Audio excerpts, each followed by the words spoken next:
Okay, Tony. Hello. Senior season. Yeah. How are you feeling? I feel great. Very confident in our team this year. We have a lot of depth, as we've talked about.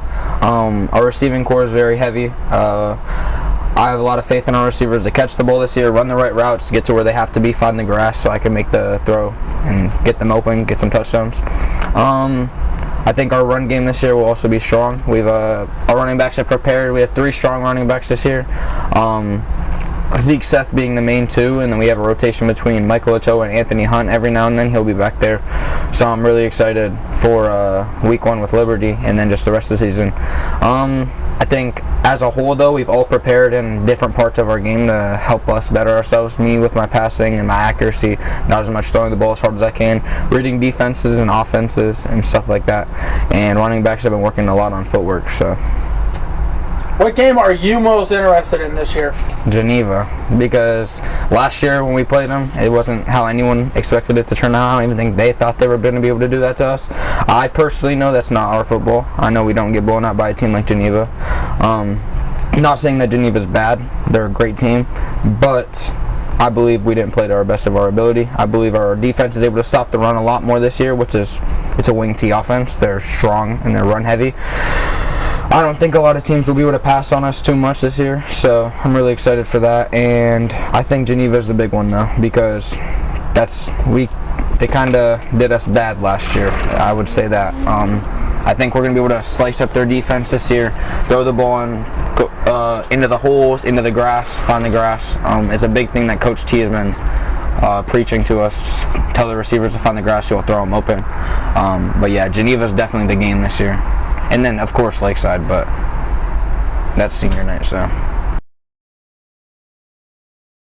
Yeah, I think with the help of my offensive coordinator and head coach at the quarterback position, helping me get into the Elite 11, boosted my confidence a whole ton. I really do believe that I will be able to get 2,000 plus yards. My goal for myself is 3,000 plus yards this year, and I believe with our defense being stronger this year, we'll be able to get off the ball, get back on offense as fast as possible, and just put a bunch of points up on the board. I think our running game should be way stronger than it was last year, so I think we should be able to get at least 3,000 passing and at least 1,000 rushing this year. So I think 10-0 is a very realistic goal for our team this year, especially taking Perry and Kirtland off the schedule. I think that helped us a lot too, especially boosting our confidence. And a lot of our games this year are like county games, so like you should be excited when you go play teams that you know a bunch of people from that school, so it's pretty cool. Hawkins new. We've never played them, we've never scrimmaged, we've never 7-on-7 them as long as I've been here. We used to play Harvey actually, so my freshman year we played Harvey, and then they were off the schedule after that. But we've always had a 7-on-7 against them until this year because they're on our schedule. We know that they're a fast team. They're fast, they're quick.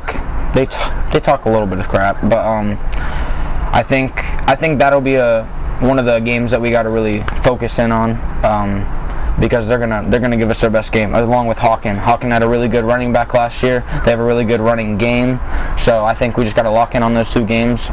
But those are really the only 2 teams that we haven't played very much since I've been here. So.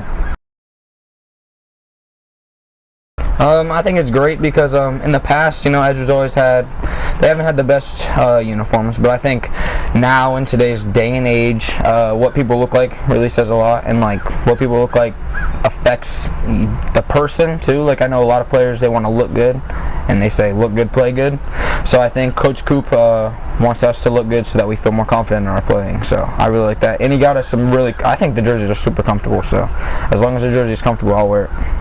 You guys got 52, 53 players. Mm-hmm. 20 of them are seniors. Mm-hmm. Now, do you guys? Is there all these underclassmen that look up to you guys? And is there a lot of, looking up and then coaching and pretty much getting them comfortable and getting them acclimated? Is there a lot of that? Oh yeah, for sure. So this year is the first year that we actually voted on leaders. So everybody got a piece of paper, and you voted for your 4 leaders that you look up to, I would say. So you voted for your 4 leaders. This year it's me, Zach Hall, Seth Enos, and Austin Zoll. So I think it just shows, like, if you work hard in the off season, the kids will start looking up to you. And those are 4 kids that I believe I seen it with my own eyes, worked really hard this off season for their senior year, and Zach it being his junior year. But yeah, you know, I think when varsity's getting their reps, those kids are looking up to us, looking at our position, seeing how we run, knowing that we're going to be a very dominant team this year. And then when it's their turn, if you look behind us, behind them actually when they're running their plays, you see the upperclassmen sitting there coaching them up, telling them, not telling them what to do, but telling them what to do, like where to go, what they're supposed to do in a very encouraging way. We're not really yelling at people. Now, when you drop a ball or you throw a horrible pass, you're going to get yelled at. It's part of the game. You know, we want to try and perfect those things, but it's never yelling and then a fight occurs. It's always yelling, helping us, getting coached up, and I think that's a thing that Edgewood's developing, and it's cool to see. So when we do, we have a team session in practice that usually is about 20-25 minutes, and we also have tempo. So during our team session, we actually implement penalties. So I think that helps us a lot. So like if there's a holding call, someone sees it, nope, you're going back 15. We're just going to score again. So I think doing that in practice really is going to help us in the game. We know penalties are going to happen. If you break out for an 80-yard touchdown, like I remember last year, Zach, we ran a screen right, Zach scored, and there was a holding. Play got called right back. So we just marched right back to field and scored. I think our team's dominant enough this year that a penalty's not going to affect us mentally. I think we're all strong enough in the head. Yeah, it's gonna leave a little bruise. Like, you're not going to be happy that a penalty just called something, a large gain backwards, or like a false start, making you go back. But I think we'll be able to gain those yards back and make it like it never even happened. Oh yeah, depth. Okay. So yeah, like 20 people will be playing, 20 to 30 people will be playing, and I think those other 20 to 30 people, they'll be looking at us. They'll be able to play on Saturdays or play on Wednesdays for the freshman games. But I don't think the 53 really matters. Like, yeah, it's cool to have a really big team, but we watched Jefferson go to the Final Four with 25 people on the team. So I don't think size the number. Really yeah, I don't think size matters. I think it just matters about how many people are going to compete each and every day and give you your best shot. You know what I'm saying? So like, if you coach Coop harps on, I want the best 22 people that are going to play with me on Fridays. Maybe that's not even 22. Maybe that's 15 people, and you have 7 that are playing both ways. Like, I think you play the best 11 people if you want the best shot to go as far as you can. So. No, I think Coach Coop has definitely took initiative into developing us. He's brought in a great coaching staff, leaving some of the old coaching staff into the coaching staff. So we have a very blended coaching staff, and I think it helps. We have a defense coordinator, which is Coach Coop. Our offensive coordinator, he brought in Coach Terrence Henton. He was from Lakeside. Coach Baker is a linebackers running back coach. He's from Lakeside. We have Coach Wees, line coach, Coach Barger, line coach. Coach Ernst, receiver coach, Coach Fultz, he's just like a manager, same with Coach Goodernow. We have a lot of coaches this year, and I think it's great to have a lot of coaches. It's not just 3 people trying to run one practice. You have someone everywhere. You have people managing time, making sure the practice is going smooth. I really think for the kids on the team that are looking forward to going to play at college, it's going to be a smoother transition. And I think Coach Coop has done nothing but the best for Edgewood, and I hope to see him stay as long as he possibly can. But yeah, he's definitely doing nothing but the best for us. He does everything with film. He's always making game plans, always making the itinerary for the practice. Him and Coach Henton, I know, because he's the offensive coordinator. Coach Henton stays up countless hours writing notes on our practice huddle, so we can go in, we can look at our huddle for our practice, get better just off of the huddle for practice. So I think Coach Coop really does everything for us, not even just for himself. I think he's doing it all for us. And I think if you asked him, he would say the same exact thing.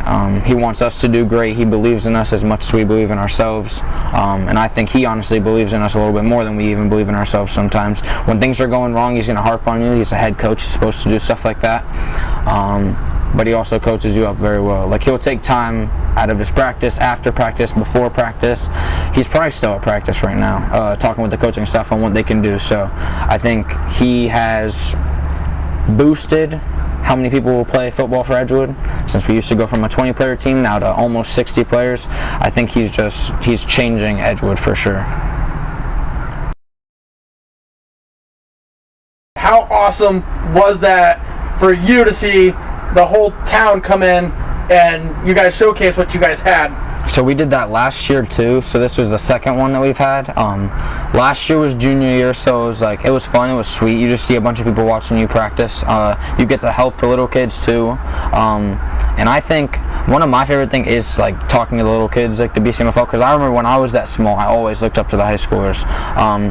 But no, having the community together is definitely a great thing. I think on Friday nights when you have the whole community there and everybody's cheering you on, and then you get to see it before the season even starts. You just see everybody come together, and it's a great thing to see.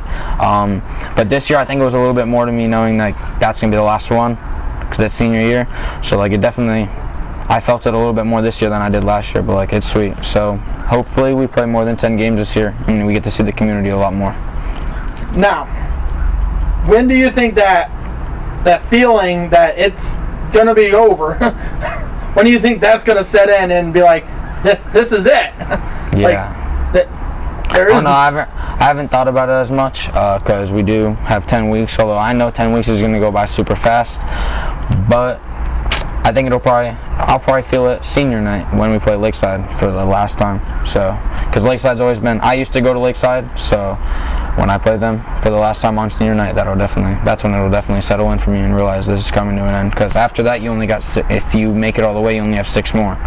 So you only get 6 more weeks after that, and you're only guaranteed 1. So you're only guaranteed 10, and if you make it to the playoffs, you're guaranteed 11. So I think I'll start worrying about that more towards the end of the season.